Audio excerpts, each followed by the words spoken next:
No matter what you charge for your hourly rate, I think the issue there is that you're having a conversation where you're trading time for money. And the reason why I don't think that works is because if you've had 5, 10, 15, 20, 25 years of experience, not only do you have 25 years of good experience and wins, but you've had a tremendous amount of losses and failures, and you've made a ton of mistakes. Paco, I'm super excited to talk to you. It's not that often I get to talk to a finance person, a financial planner, and a bookkeeper, a person in the financial space.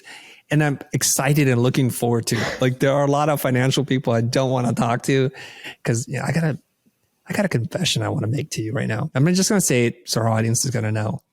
I love to make money, but I hate accounting.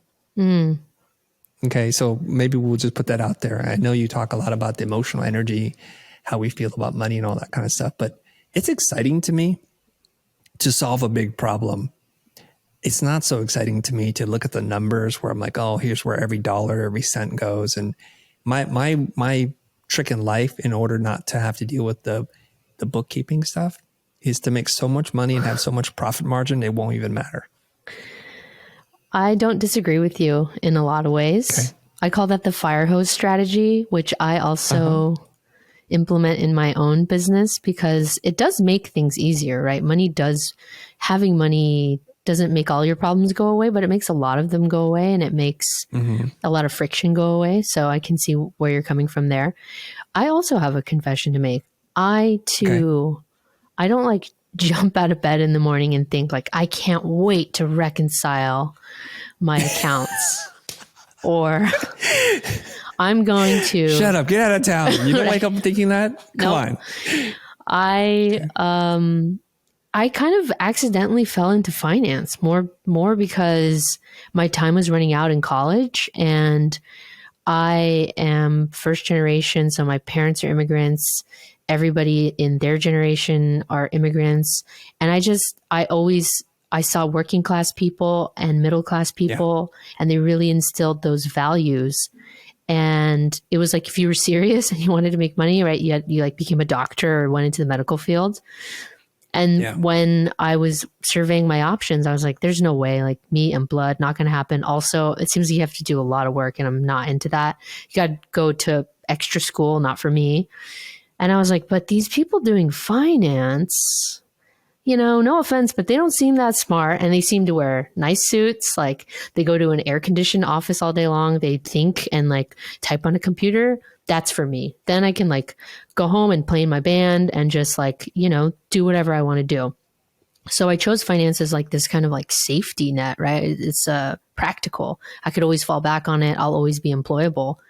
And like the one thing I'm really good at is just like gritting my teeth and showing up kind of despite how I'm feeling, right? That has its pros and has its cons. And I think I did that enough times over enough years. I learned enough that one day I could just see it from a completely different perspective. And instead of it feeling like, oh, this is a burden and I hate it and I want to turn my back on it and I want to run away from it, I realized I actually don't really like it that much.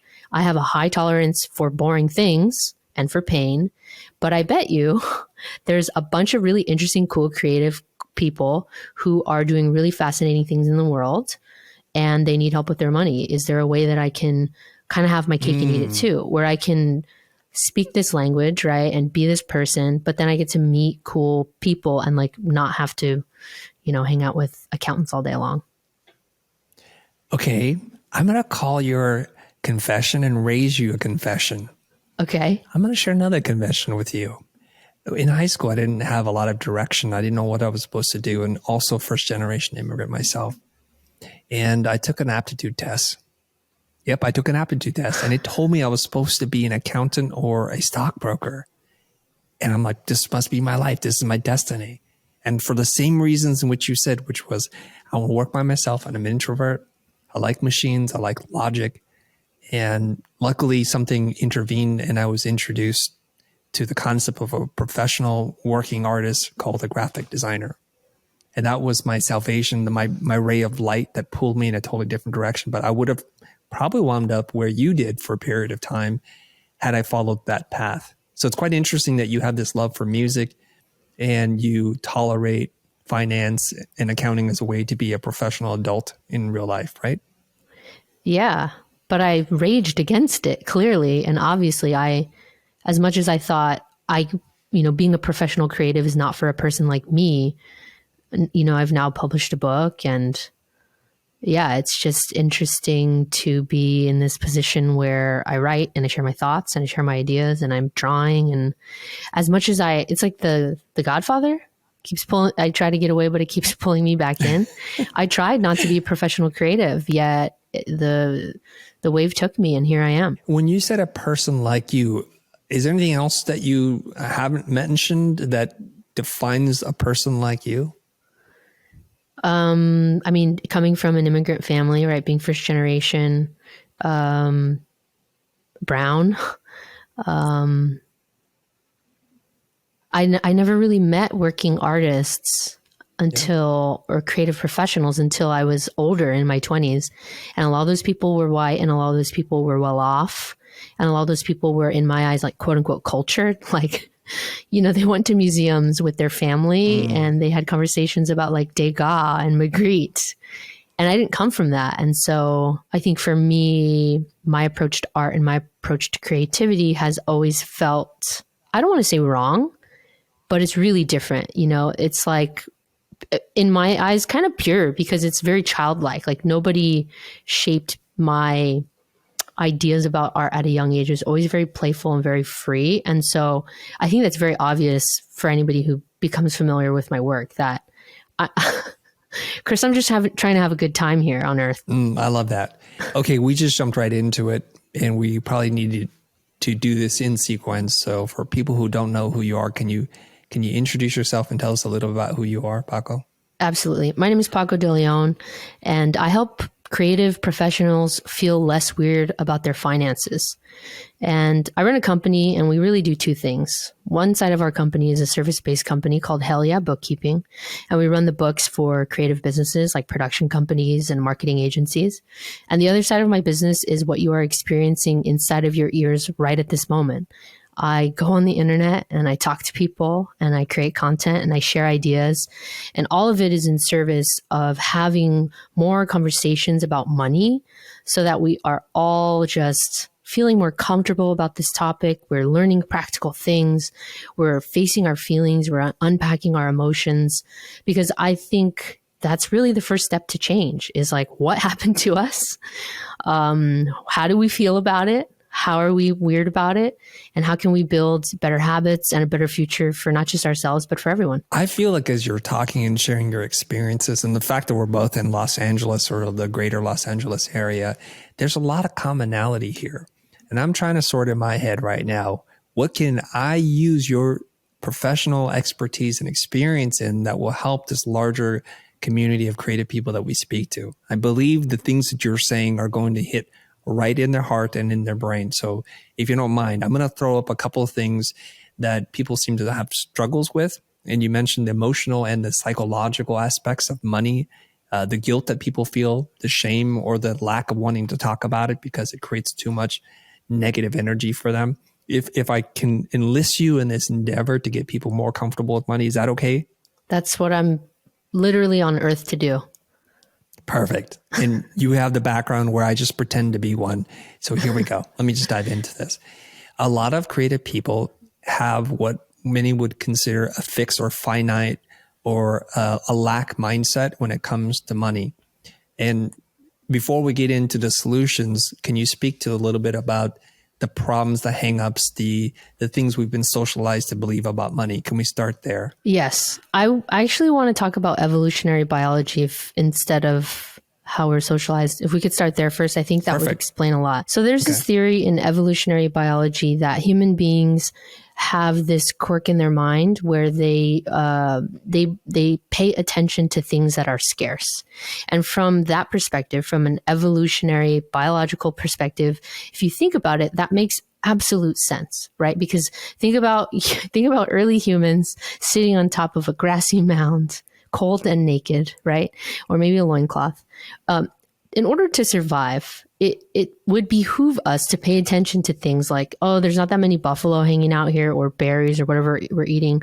And the clean water supply seems to be dwindling, right? And so the ability to pay attention and give a lot of our attention to scarcity makes sense in that context. Normally what happens is we see scarcity, our body gets stressed, and that kicks us into action. Some people might freeze, but other people, it kicks them into action. And so kicking into action is like finding more water, mobilizing and moving. So we have this chain of response, like our brain is alerting, our amygdala is scanning for scarcity. It's looking for it. It finds it. We get stressed out, and then we are kicked into action. And other people, different people are going to be kicked into action in different ways. One person might freeze and freak out. Another person might want to numb out and watch Netflix. Another person might just let their mind go in circles. So I think from just a purely biological perspective, we're already kind of screwed when it comes to this lack mindset. It becomes very natural. And when we look at things like sales or different types of sales language, the people who are writing the sales copy, the sort of things that we're seeing happen online now really lend itself to really pushing on that thing inside of our mind that freaks us out about things being scarce. So things like only 3 left. Whenever I see that, I can feel a visceral reaction in my body of like, well, I have to buy it now because there's only 3 left, right? I need to be a greedy human and take what I can get. Things like, we're recording this right after American Thanksgiving, and the Black Friday is a perfect example of like a 24-hour period where if you don't get it now, you're going to miss out on the sale, right? So what is scarce there? And it's time. So we not only are we, I think, biologically predisposed to pay attention to scarcity, there's all these things in society that are looking to exploit that within us. Okay, I love that. I think it is seemingly true, this theory that we're not as motivated to get the things that we want, but we're more motivated to protect the things from like losing something, right? So there's this negative mindset that we're going to be triggered to take action. I understand it. Perfect sense. Let's advance this conversation further then. So now I'm a teenager, or I'm a new college graduate, and I'm going to go into business. Let's assume, for the sake of our conversation here, I'm going to be a freelance creative. How does this translate into me not charging what I want, not being able to have this conversation? You mentioned this kind of stress reaction that we have, but what else is it about this? Can you unpack this a little bit more?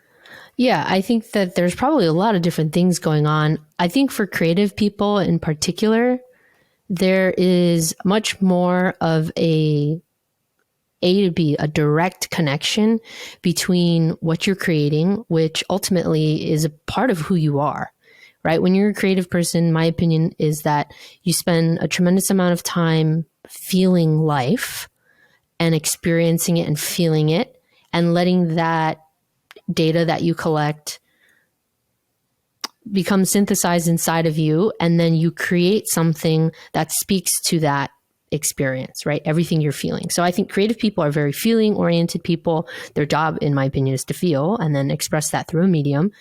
And so therefore the thing that they're creating, whether it's a graphic or a photograph, a film, a score, it's very much a part of who they are. And then to try to go to the marketplace and say, hey, there's this thing and I made, and it's very much a part of me. Would you like to buy it?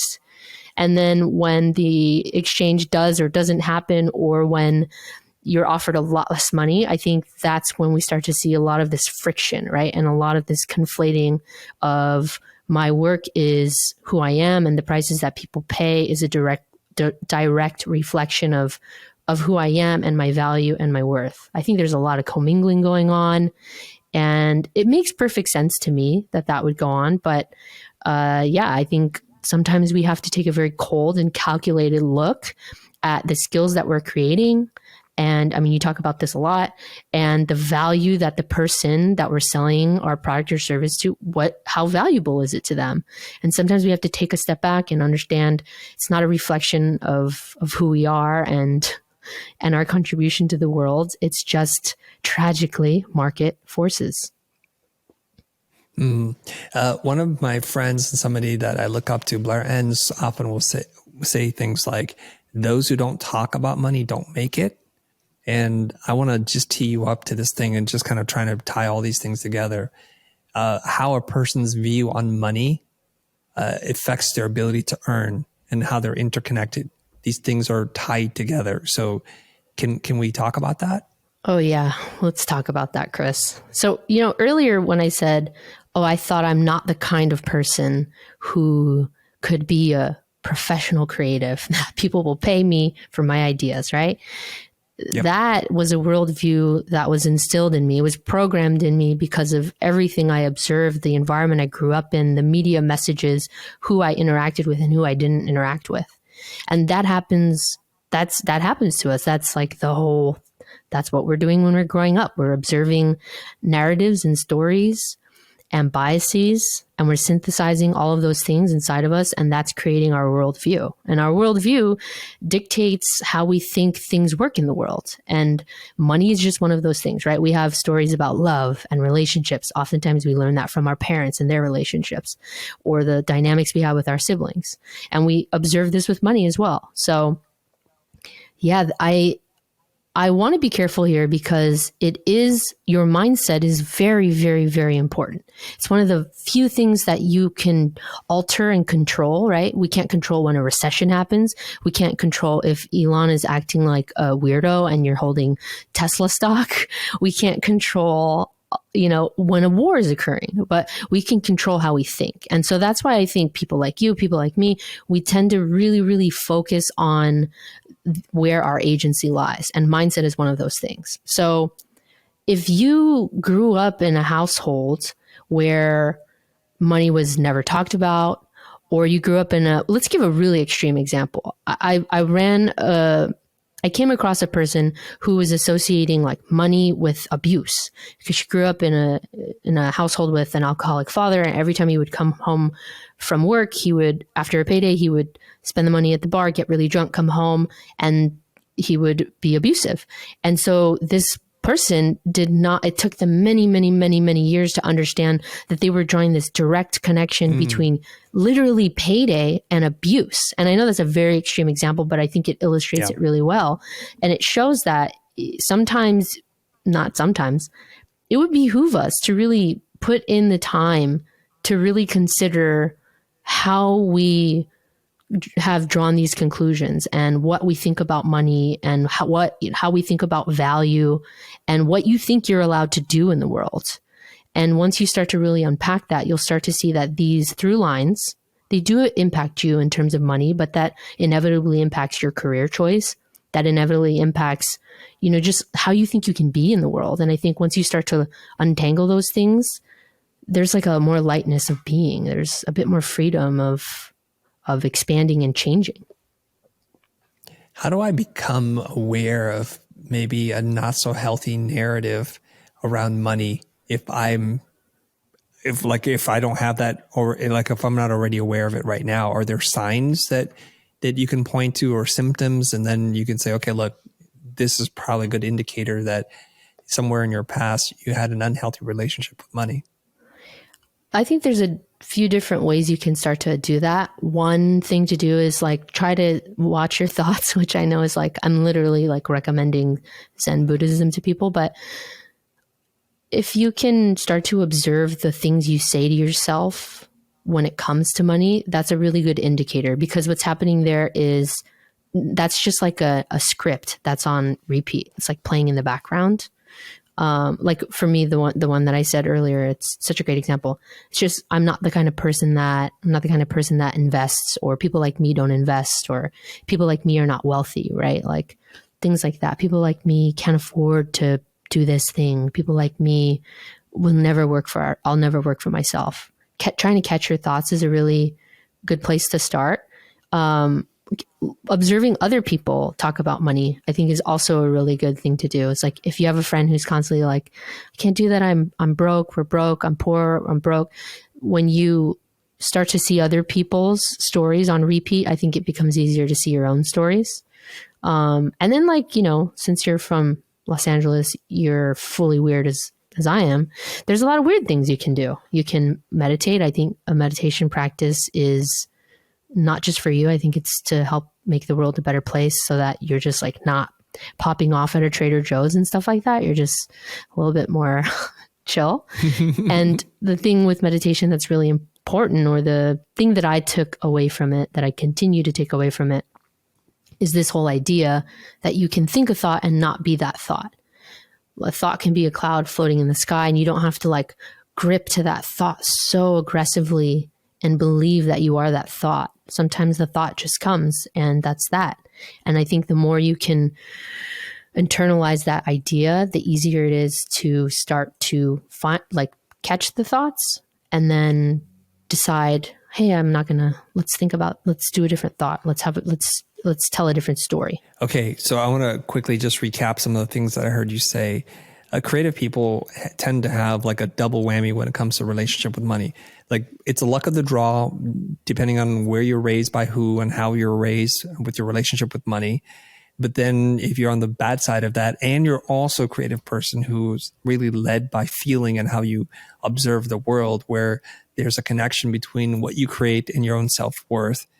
And if we feel toxic things, maybe a creative person feels them twice or four times as much as someone else. And so we're having this good relationship with money. Now, here's where I see it manifesting itself. And I'd love to get your insight on this. Maybe we'll agree, maybe we'll disagree. Let's see where this goes. I have a video that I put out on the internet, and it's about pricing a logo, and it's our most watched video. And so I get a wide range of people who tune in, and then they leave some kind of comment. They are usually on the extremes of reaction, like, love it. Of course, this is true. This is what I'm doing. Or I need to learn more about this. And then there's this other side, which really confuses me. And it's not coming from clients. It's usually coming from other creative people, where they say, this is total BS. If you charge this much for a logo, they'll just hire someone else. And it's almost like they're arguing against their own self-interest, which really confuses me. Do you have any insight on that? And then I'll lead you to the next thought. Yeah, I think that it must feel very frightening or alarming. And I don't know if embarrassing is the right word, but if I'm out there charging $75 for a logo and you're out here charging $1,500 or a multiple of that, $15,000, that is going to shock me. And sometimes I think people would rather mess with the devil they know, right? They would rather keep their mindset smaller, because at least in that way, they understand how that world works, right? They've created rules for how that world works. You just have to do a lot of logos. You just have to kill yourself working. But okay, I know how that world works. I think it's very uncomfortable for people to look at something from a different perspective and to truly have their mind exploded. And everything that they've been doing, even if, let's say, I've only been doing it for 3 months, but let's say I've been doing $75 logos for 3 years. It's really painful to be like, I wasted 3 years doing $75 logos when I could have expanded my thinking and looked at this from a different perspective. And that creates a whole cascade of other questions. What problems could I solve? If you're in debt, you're like, oh, Jesus, like, it's kind of a ball of wax. And I think it's much easier to keep a closed mind. So it's some form of self-protection mechanism that it's too painful to accept what might be a true reality versus the one that you created for yourself, because then you're really going to beat yourself up to say, like, I could have changed and other people are doing it. I'm just the idiot doing this. So it's actually, we'll stay with this low fees, low self-worth, at least that aligns with our worldview. Is that what you're saying? I think that's one reason. I don't think maybe that's every person who's leaving you mean comments on your videos saying this is ridiculous and completely false. But I think a good amount of people, like, if you look at it, like, look at the same thing with different circumstances, like somebody who's working a job, who's unhappy, right? And let's say, they're not making as much as they need to be making, and somebody posts a video and the video is like, it's the same advice, like, you can make a lateral move, right? In an industry that's growing, and that's how you can make more money. that same person might say the same thing of like, that's just not how the world works, right? And so I think there's a lot of people that they just don't understand the power of your own mindset, of your own thinking, and how powerful having a much more growth-oriented mindset truly is. Okay. So to continue on this thought here, before we get into solutions and remedies for this, I want our audience to suffer for a little bit longer as you're probably sitting there nodding your head in the car or wherever you're listening to this. Okay, so I took it a step further. I went on Twitter and I said, I'm curious, what was the most amount of money you ever charged for a single logo? No strategy, no marketing analysis, just a logo.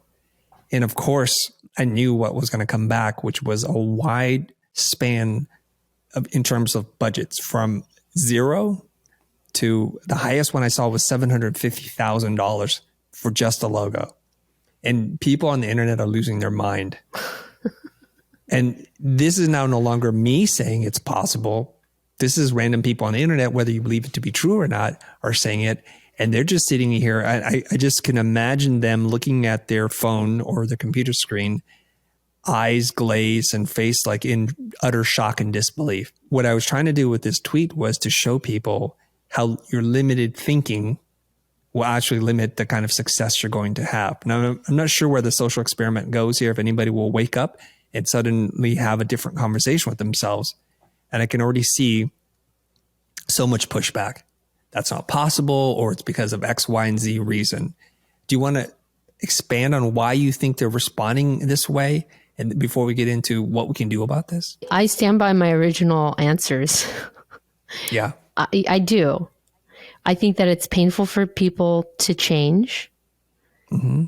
It is painful. Transformation is a fun word, but actually transforming is hard work. And again, I don't think people want to believe that they're much more powerful than they are. Our potential for change is limitless, I believe.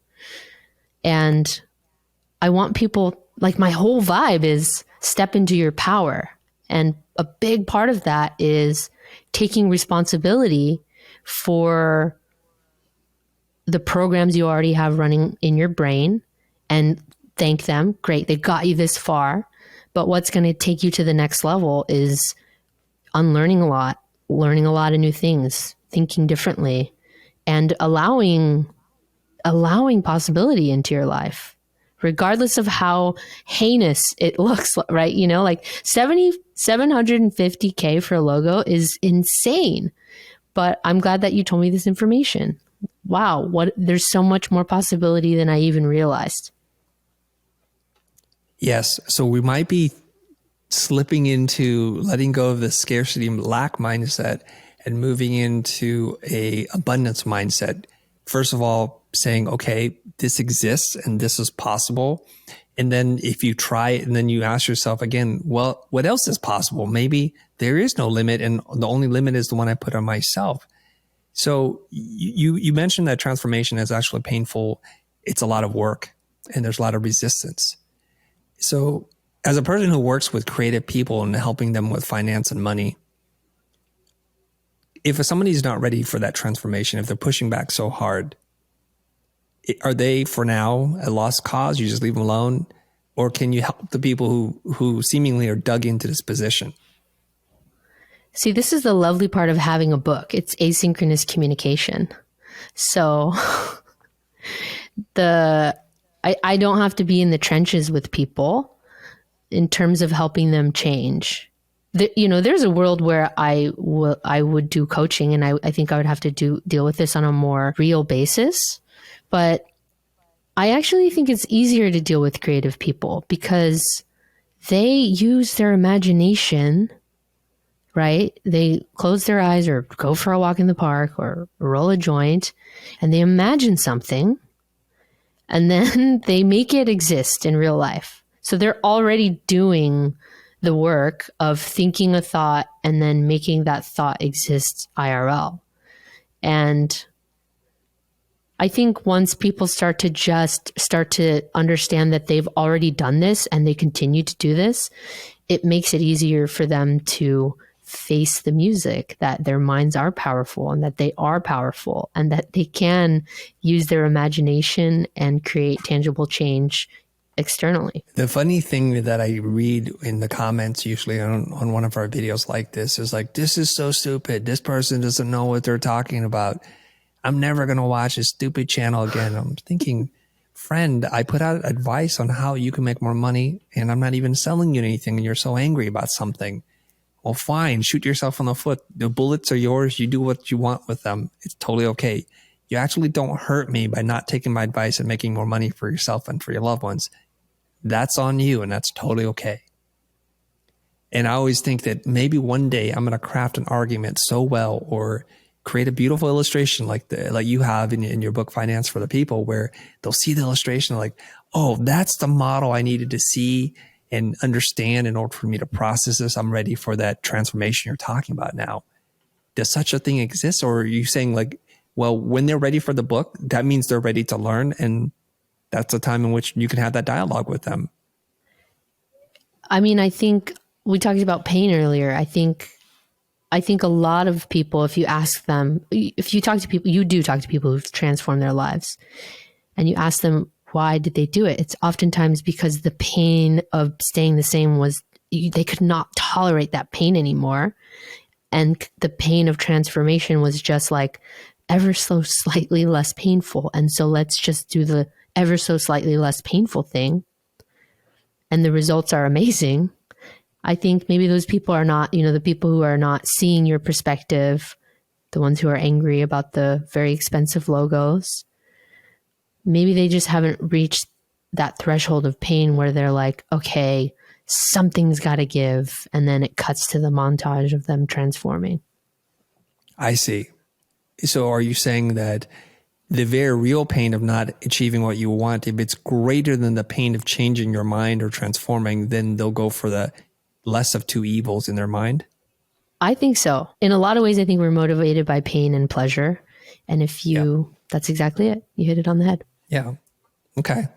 So if I were wanting to help people push them off that cliff and jump into that pit of pain, I need to paint a more vivid, high fidelity picture where they're going to feel that pain the most. Is that what you referred to in marketing before, where people are really tuned into exploiting this part of it, making you feel so much pain that you're then not motivated to change? Yeah, now I feel like I'm leading you down a path where, the phrase like the path to hell is paved with good intentions. I feel like we started off with good intentions and now I'm suddenly leading you down a path where I'm like, yeah, all of your marketing messages should be really agitating. They should really make the potential customer feel a tremendous amount of sense of pain, and then that will make them change. That works. I know that works. We know that works. I'm sure you're signed up to people's email lists and that's their strategy, and you can see it because you spend so much of your time dissecting and understanding marketing. I haven't spent as much time thinking about marketing as you have, and even I can see it. And that works, but that doesn't feel good to me. That doesn't resonate with me, and I don't want to exploit other people's, they are already in pain, and I don't want to make them feel like, I don't want to put them in more pain just to sell them a thing, So that hasn't been my approach, but I can see how it's very powerful and useful. So you do what you want to do, Chris. I'm washing my hands of this. You can't just say that, it's on air. So here's a footnote for future listeners. Please put in your calendar November 30th at 3:13 p.m. Paco indoctrinated me in the dark arts of manipulative, exploitive marketing. She's the Sith Lord that I didn't know existed, and now I've joined the dark side. Well, I guess it was bound to come out eventually, right? It is out now. You're Emperor Palpatine the whole time. It's been you. It's been you. Yes, pulling the strings. Okay. Jedi Council, let's get back together. Let's get back together and form what the possible solutions are. So how do we, if we're in the middle, if we're undecided and we're like, what you're saying resonates. I feel a lot of pain around money and my refusal to talk about it, to price appropriately. It always feels like this lowest bid mentality wins, where it's a race to the bottom. I'm ready for a change. What do I need to do? Are there steps I can take, things I can think about? Yeah, I think if you are working for yourself, the one thing that's very actionable that you can do it right now, you can start doing this right now, is schedule weekly finance time. And it's exactly what it sounds like. It is a block of time that you dedicate every week to starting to care and mind and manage and foster your relationship with money. And I think the least amount of time you should dedicate is 20 minutes. I think an hour for people who are working for themselves is a really solid start, because maybe the first month you do it, you're like, what am I going to do for an hour? Over time, you'll realize when you work for yourself, you have your personal finances, you have your business finances, you have invoices that you need to send, you have invoices you need to follow up on. You probably need to call your cell phone company and you're like, hey, you totally charged me $100 more now than you were 2.5 years ago. Can we have a conversation about this? There's a lot of administrative things that are required to mind your financial life. So you can, make a list and do all those things. But the important thing is to just start showing up for yourself. And if you've never done this before, during your first weekly finance time, I think you should just log into your accounts. Just get your logins, because I know there's a lot of folks out there who they don't even remember their student loan logins, or, there's a business loan that they're like, I don't know, I pay it, but I don't log in. Get all your logins and put them in a password manager. And now you're just one step closer to being much more organized and having everything together. And then the next week you can just start to poke around and just look at all the things you charged on your credit card over the last week or the last several weeks, and just lay your eyes on it. And it might feel uncomfortable at first, but it's kind of like, going to the gym, right? I'm not asking you to wake up tomorrow and join Equinox and do 50 burpees. I'm really not asking for that.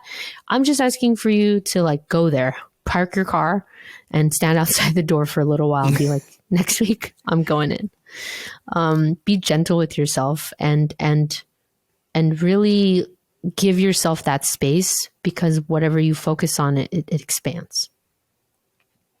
I have to say something, Paco. You have kind, healing energy. It's very different than the way I would talk about this. And I appreciate that. So there's lots of different flavors for everybody in the world. It's soothing to hear you say this. Okay, no judgment. Try, expose yourself a little bit at a time and see what you get. The funny thing is, I mentioned earlier in the podcast, I don't like looking at numbers.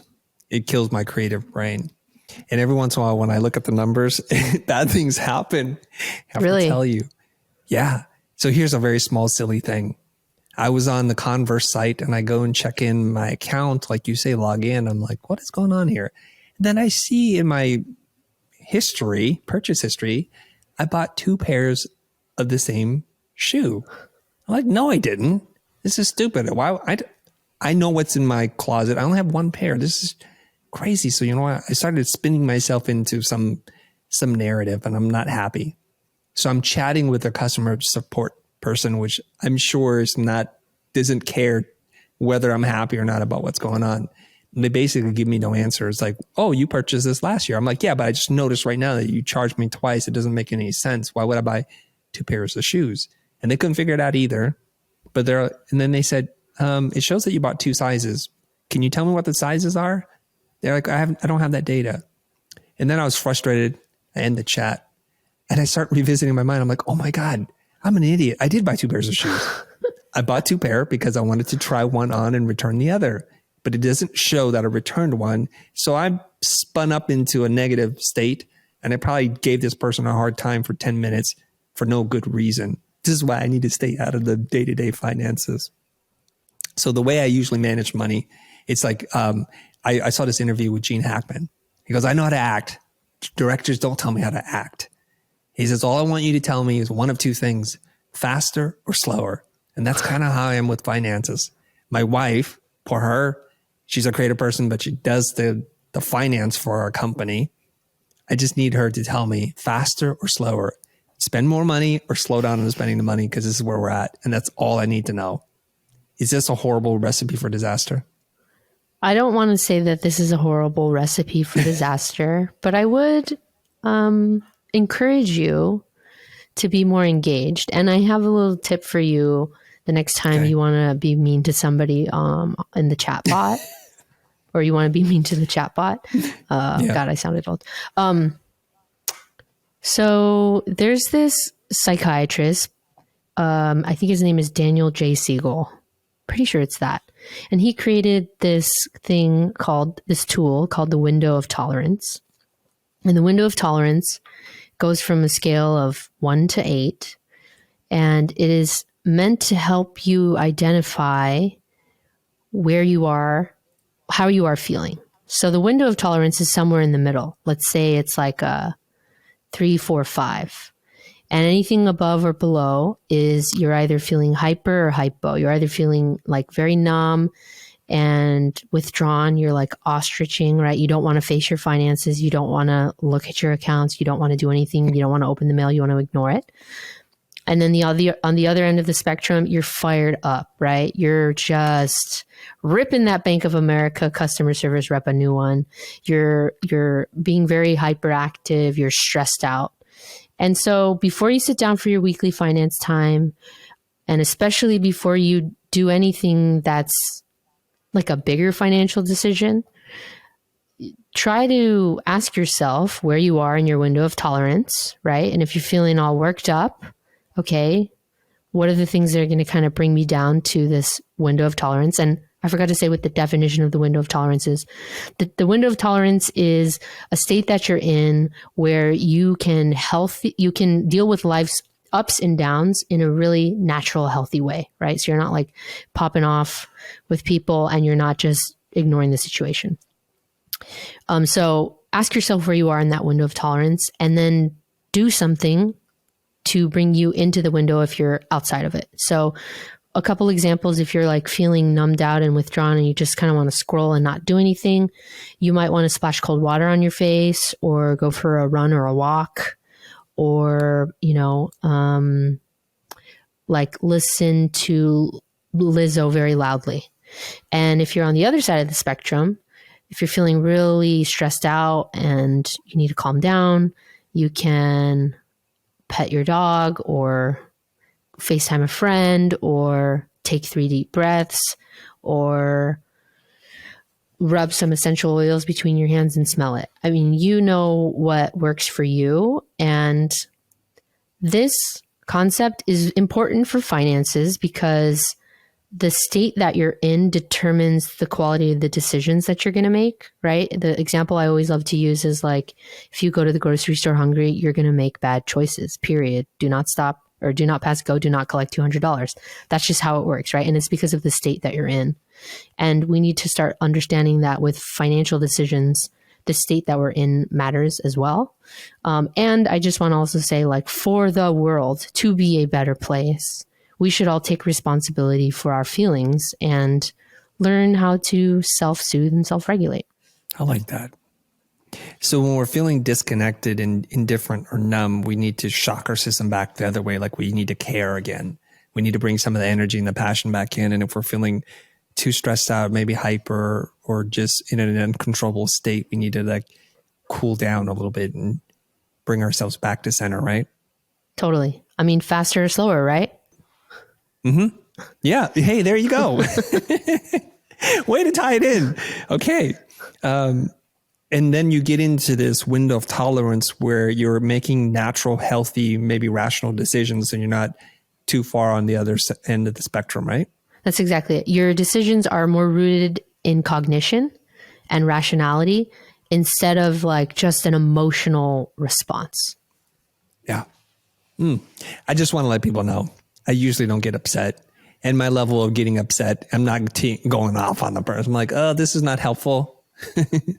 That's usually what I write. I'm like, could you give me more information?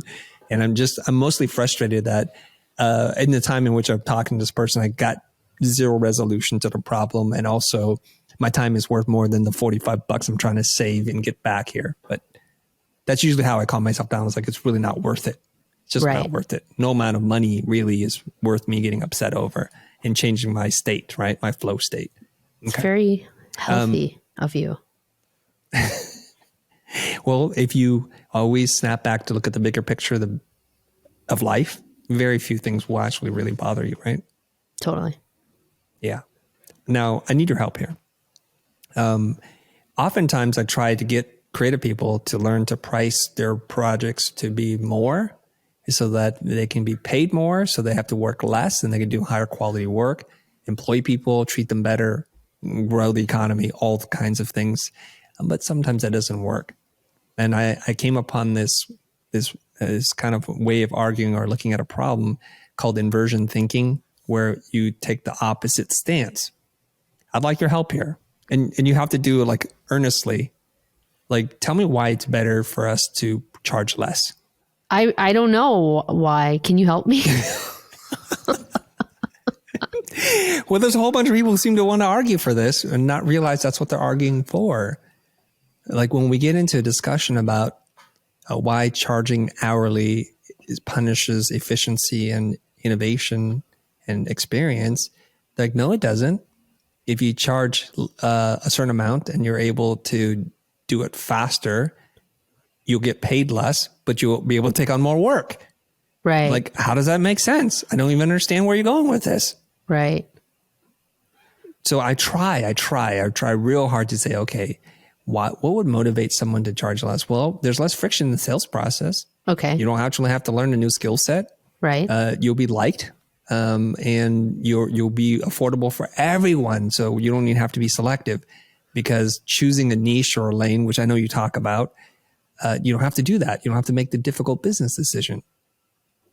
Yeah. So there's all these things that can get looped in there. And then if you just go one layer deeper, you realize all the problems with that kind of thinking.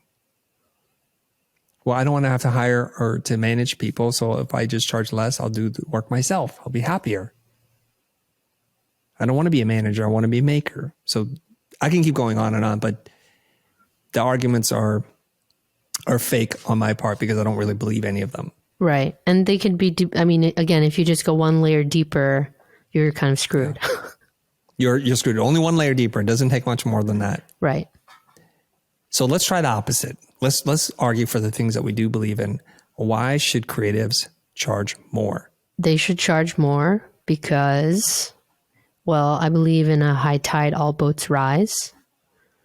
So the value of creativity in society will go up if everybody charges more. Because we shouldn't have to kill ourselves working. We can work less. We can take on less work if we charge more. We can increase profits. We can hire people. We can serve various different demographics, actually, if we hire. We can, what's the word I'm looking for?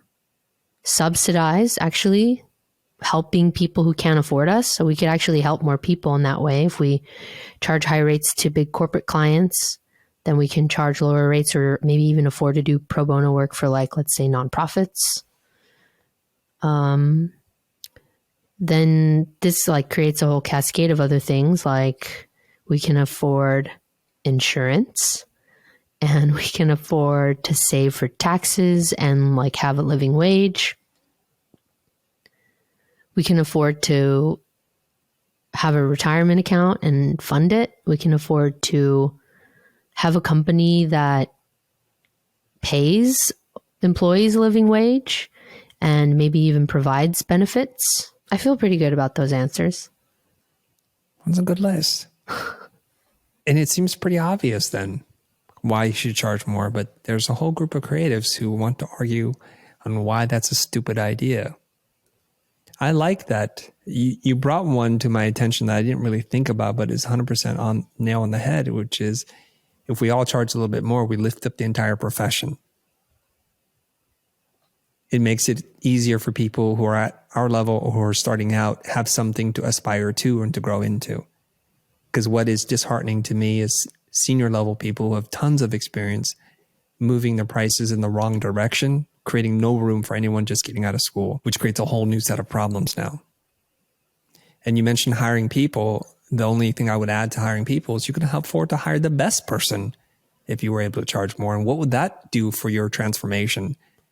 that the people that you hire exceed the talent level in which you're at today. Because we often think they're never as good as us, but that's an arrogant statement to say that people, there isn't anyone in the world who could do the work better than you. That's like you're not looking hard enough then. And there's one other one that I would add, which is, what would charging more do for your self-esteem, self-worth, self-confidence? Just to know, like, my gosh, I put 4 years of my life to go to that school. And when everybody said I couldn't do it, and I did it, and I'm making this kind of money, which is equivalent to what a dentist or a high profile lawyer might make. This is pretty cool. Our society values art and design and creative thinking, divergent. Whoa, this is really super cool. I want that for everyone, Chris. Me I want too. that feeling for everyone. Wouldn't the world be a better place? Yeah. I feel like if I grew up in a world where that narrative was much more pervasive, I probably wouldn't be doing this. I'd probably be doing something else in the creative field. But it makes me wonder, like, how many other little Pacos out there, didn't believe in themselves, didn't believe in their ideas and their imagination, and they didn't invest in that part of them, and are those people who become adults, how are they like robbing the world of their contribution? I feel like we're both hitting this same desire for society from slightly different angles. You have a podcast that you do. You have a TED Talk. You've written a book called Finance for the People. And you also have a service firm called Hell Yeah, where you do bookkeeping and financial stuff for creatives. Is that right? That's right. Okay. I'm taking it from the other side, which is I have resources, courses, and tools for people to use, and hopefully to pull them upward so that they can be in a good place where they can afford to hire people like you, and to be able to get their finances in order. Because look, if you make enough money, you can hire people to do all the parts that maybe make your brain hurt. Absolutely. I like that part. Yeah. Right. So we'll push together and hopefully move this forward.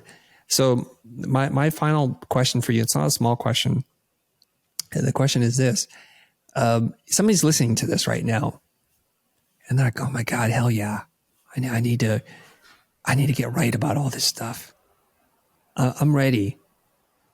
What are my next steps besides having the daily money conversation and I think you're right about having this kind of gratitude practice. Is there anything else that I can do to start to right this ship and have a more positive relationship with money? Is there anything that you can tell me to do that's practical, tangible, that I can do today? This is going to sound incredibly promotional, but you should definitely read my book, Finance for the People, or listen to the audiobook, and I narrate it, or I read the book rather. I mean, I wrote this book for you. If you're sitting there and you're a creative professional and you know that you need to start putting more time and care and energy into your financial life, and you feel overwhelmed, you know that there's free information on the internet, but you're just like, you don't want to compile it together, and there's not anyone who you feel like is speaking your language. I wrote the book for you. I wrote the book for people who feel unseen and underserved and ignored by the personal finance industry. I wrote it for people who have thought that they're bad with money their whole lives, but that's just not the truth. It's that people were not meeting you where you are at, and they're not taking, I think, a playful approach that speaks to you. And so I'm here to bust that myth, and I'm here to help as many people as I can step into their power and find their agency. I love that. And I sometimes can be abrasive and rub people the wrong way. And I love my job in that I'm able to talk to interesting, fascinating, experienced people like yourself who have maybe like a different approach, a different energy, and a different way of looking at things. And so there are like at least 31 flavors of ice cream. There should be at least 31 flavors of coaches and people to talk about finance and money and help you get right with it, because we don't have to be doomed by how we were brought into this financial universe. Anything that you want, any transformation you desire, if you're willing to put in the work and open yourself up, you can achieve. You can achieve it all, whether it's with myself or with Paco or someone else. I want that for you. So I'm hoping that something that was said today in this conversation between the two of us sparks something inside of you, and you're ready to kind of have that real earnest conversation with yourself and get the help that you need so that you can profit and you can provide for the ones that you love the most, and not be in this place where if the slightest shift in economics and finance happens in your life, that you'll go into financial like ruin. And I just want to make sure that there's some cushion for you to fall back on, so you're not panicking at your lack of finances or ability to be able to weather a temporary storm. You had said before when I was talking about money that you want to be able to have something that's more tangible to talk about versus theoretical. And so in your life, your experience, you must talk to so many different creative people. I'm wondering if you can share a scenario that's fairly common in your practice where someone's having a not so great mindset about money or wealth or pricing, that you can then convey the lesson learned in the dialogue that happened between the two of you without revealing any identities. This is a tough one. I mean, I deal with the same kind of pushback that you deal with in terms of the hourly conversation, where people are comfortable charging an hourly rate, and they also, the argument can be made that if you charge high enough hourly, that is a reflection of your experience, or that is a reflection of the value that you're providing. I just don't like that, having that conversation of trading time for money. And I think that's the main thing that I try to convey when I speak to people, or when I try to get them to think differently, is that no matter what you charge for your hourly rate, I think the issue there is that you're having a conversation where you're trading time for money. And the reason why I don't think that works is because if you've had 5, 10, 15, 20, 25 years of experience, not only do you have 25 years of good experience and wins, but you've had a tremendous amount of losses and failures, and you've made a ton of mistakes, probably painful ones where you've had to pay out of your pocket, or your reputation was tarnished. And so you really learned from that mistake. And I think that can be best reflected in the project rate, because at the end of the day, if a mistake happens, you are going to fix it, right? What they're paying for are all of the mistakes and all of the wins, all of the knowledge that you've accumulated, the network that you can tap. I mean, it really is a true reflection of the value that you're providing to your client at the end of the day. Paco, I love the way that you said that. And it is an argument that people do bring up a lot to me, which is, Chris, why are you so stuck on value-based pricing or project-based? Because at the end of the day, you just take the amount of money you were paid and whatever hours you worked, and that's your effective hourly rate. I understand that. But the way that you said it, which is it's a conceptual, philosophical problem, that you're still focused on selling time and you're not focused enough on what really matters to clients, which is impact or deliverables or a feeling. You're still exchanging time for money. And it's a habit that I think many of us just need to get out of thinking. So I appreciate you saying it. I don't think anybody said it that way before. So I think that's going to be a gem for people. Can I give you a financial confession before we go? Oh, yeah, because I gave you 2 confessions. You must give me your second confession. Okay. My second confession is my bookkeeping agency was charging hourly rates until very recently, until the beginning of this year, embarrassingly enough. And we switched over to flat rate finally, and it's something I had been wanting to do, but I struggled with for a lot of reasons. And some clients were on package rates, other clients were on hourly, and I needed to do the full changeover. And it really changed the business. I think, it's changed how I approach everything with the business. It's changed the economics of the business. I do feel much more confident, and I finally see, this is going to sound bad, but the light at the end of the tunnel in terms of what I've been shooting for and what I've been trying to reach in terms of financial goals. I can finally see it the minute we've switched everyone over to value-based pricing. So I cannot recommend it enough. I should have done it sooner, like all great things. But yeah, do it, guys. Can I follow up with something on your second confession here? Yes. The follow-up here is, what was the resistance you were feeling beforehand? And then I'll ask my second question later. Okay.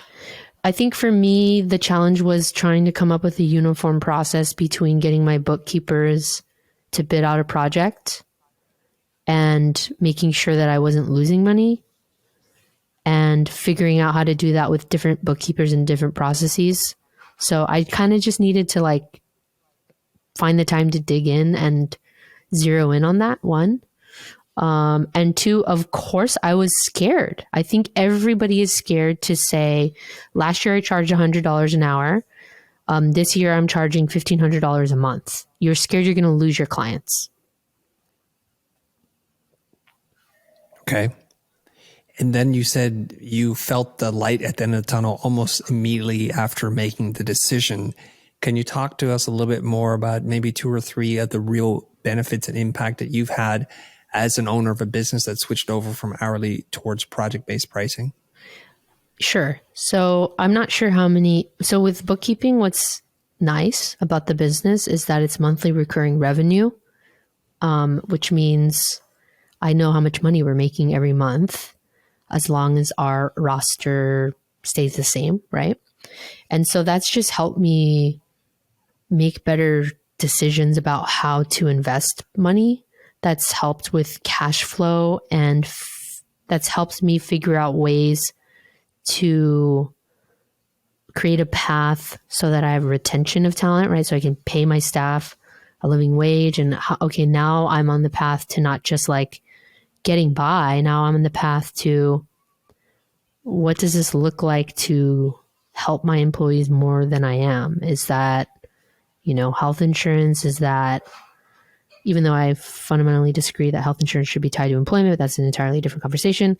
But yeah, what are the ways that this company can also stay healthy in the long run so that I can create a workplace that is less stressful for everyone and that will be here because,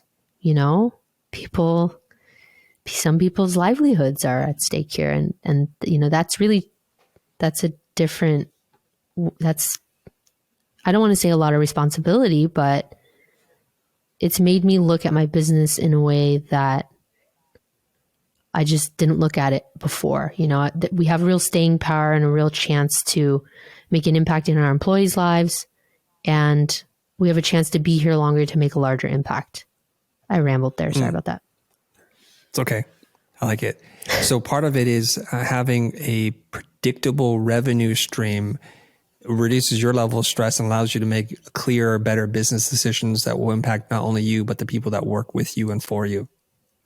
There, you said it very clearly, concisely, and beautifully. Thank you, Chris.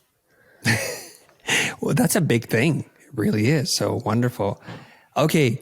My guest today has been Paco de Leon. She runs a firm called Hell Yeah, and they do bookkeeping for creative people. She has a podcast. You need to check that out. And she recently published a book called Finance for the People.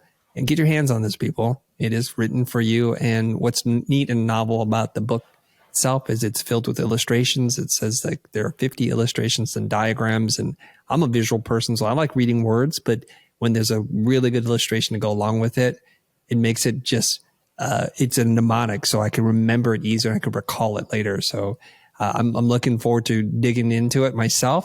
It sounds like a wonderful book. Paco, thank you very much for being on the podcast today. If people want to find out more about you, where can they go? You can go to thehellyagroup.com, and I would encourage you to sign up for our weekly email newsletter called the Nerd Letter. It drops every Wednesday morning. And thank you so much for having me on your podcast, Chris. Thank you.